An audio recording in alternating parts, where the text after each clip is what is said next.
कोई भी लक्ष्य मनुष्य के साहस से बड़ा नहीं, हारा वही जो दिल से लड़ा नहीं। नमस्कार, स्वागत है आपका आपके अपने YouTube channel Arihant Hindi education में। गद्य साहित्य की विधाओं को लेके मैं जो सीरीज चल रही हूँ उसी के क्रम में आज हम लोग आगे की विधा पढ़ेंगे।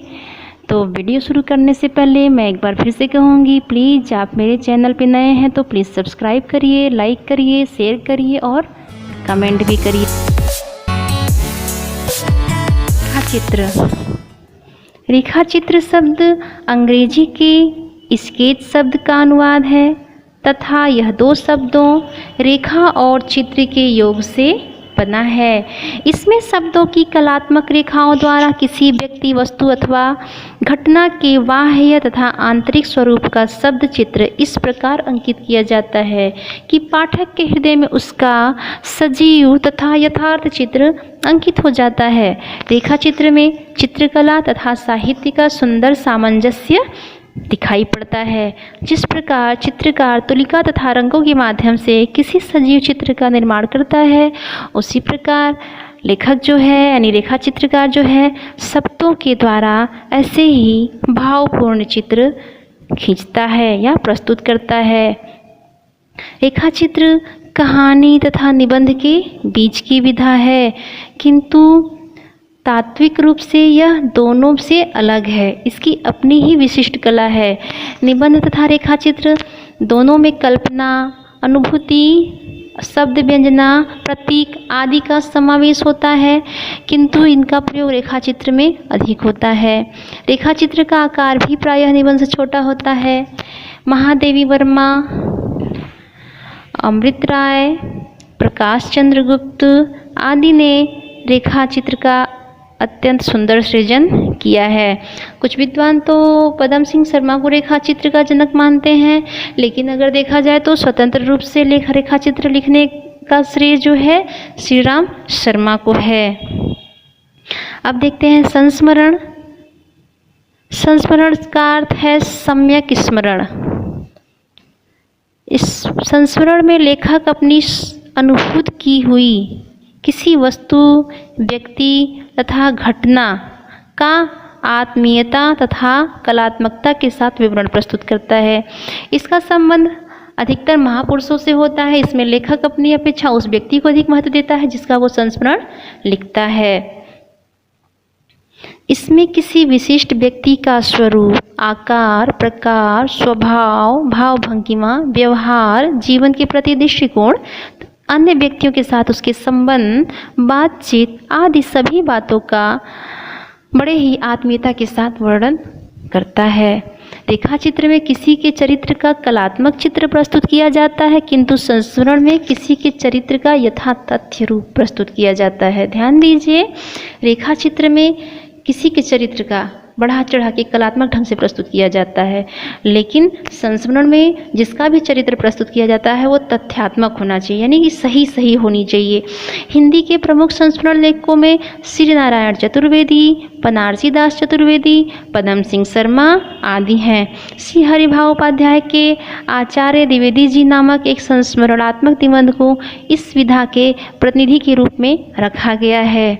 अब रेखाचित्र और संस्मरण तो आप देख लीजिए, थोड़ा इसमें अंतर भी जान लीजिए। संस्मरण और रेखाचित्र, तो संस्मरण वो है, एक तरह से संस्मरण वो चीज़ है जब हमारी पुरानी यादें अचानक से आ जाएं और हम उसे कलमबद्ध कर लें यानी लिख लें, तो वो होता है संस्मरण।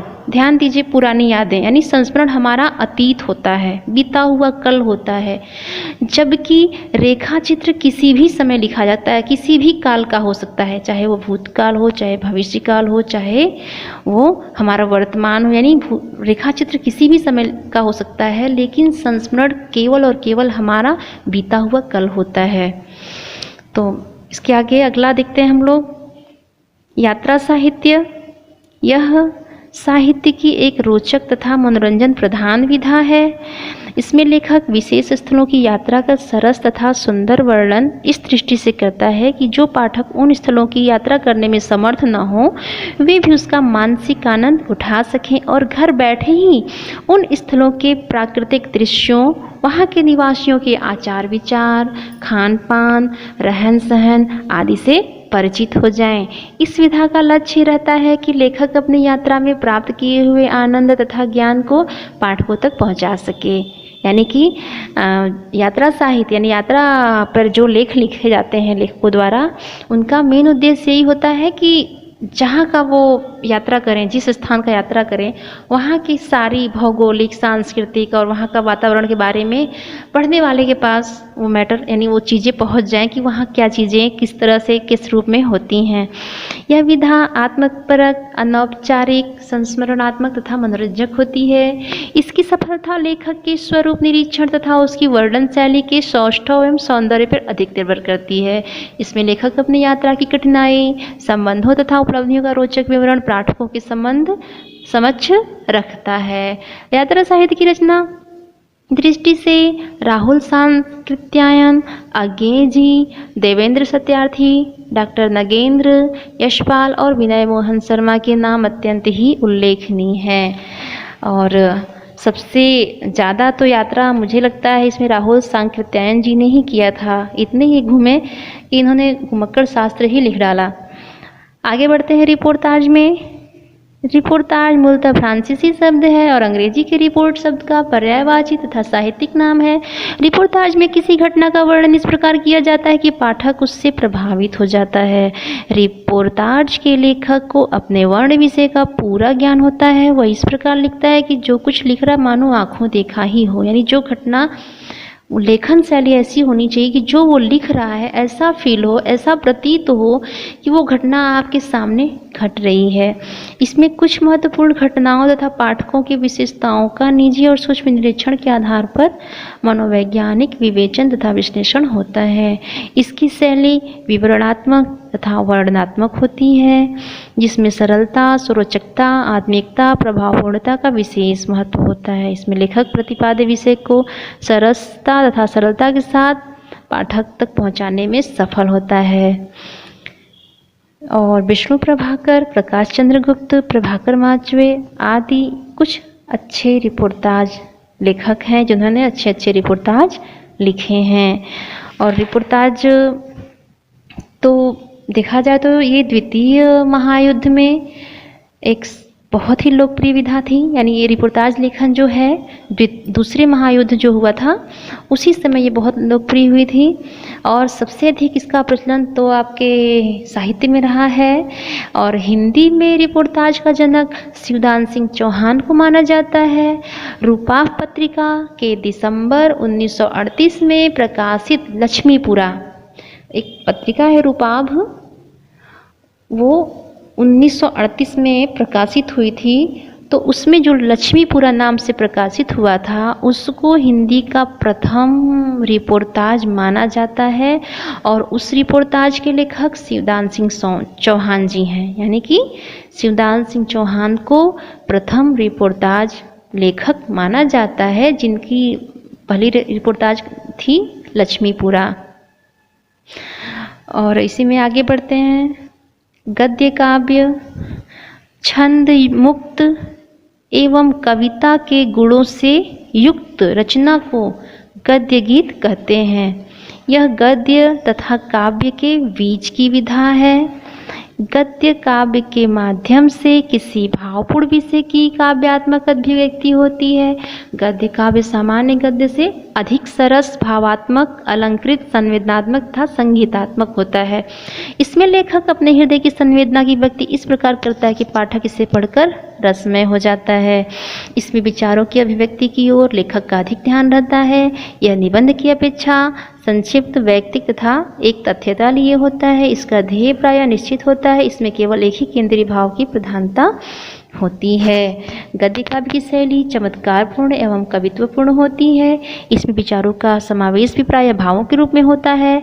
गद्य काव्य लेखकों में यशपाल, राहुल सांकृत्यायन, वियोगी हरि, राय कृष्णदास तथा रामवृक्ष बेनीपुरी के नाम अत्यंत उल्लेखनीय हैं।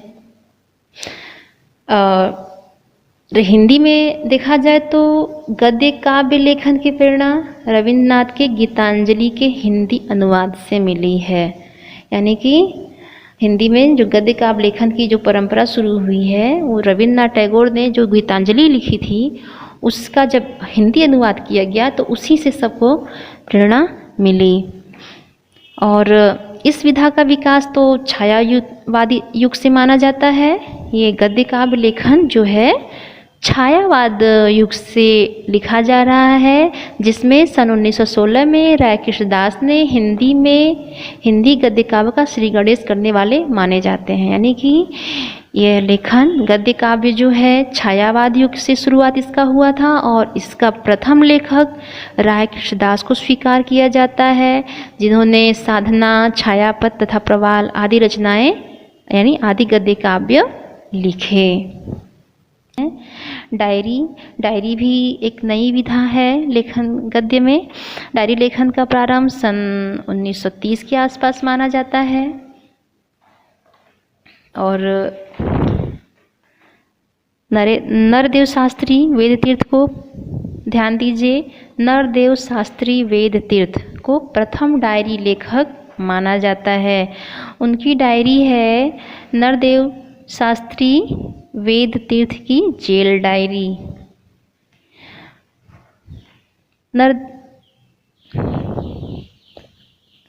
इसी के प्रकाशन से ही डायरी में लेखन का उदय हुआ। छायावादी युग में धीरेन्द्र वर्मा कृत मेरी कॉलेज डायरी अत्यंत उल्लेखनीय है और छायावादोत्तर युग में इलाचंद्र जोशी ने और रामधारी सिंह दिनकर ने, शमशीन बहादुर सिंह ने, मोहन राकेश आदि की डायरियाँ प्रकाशित हुईं।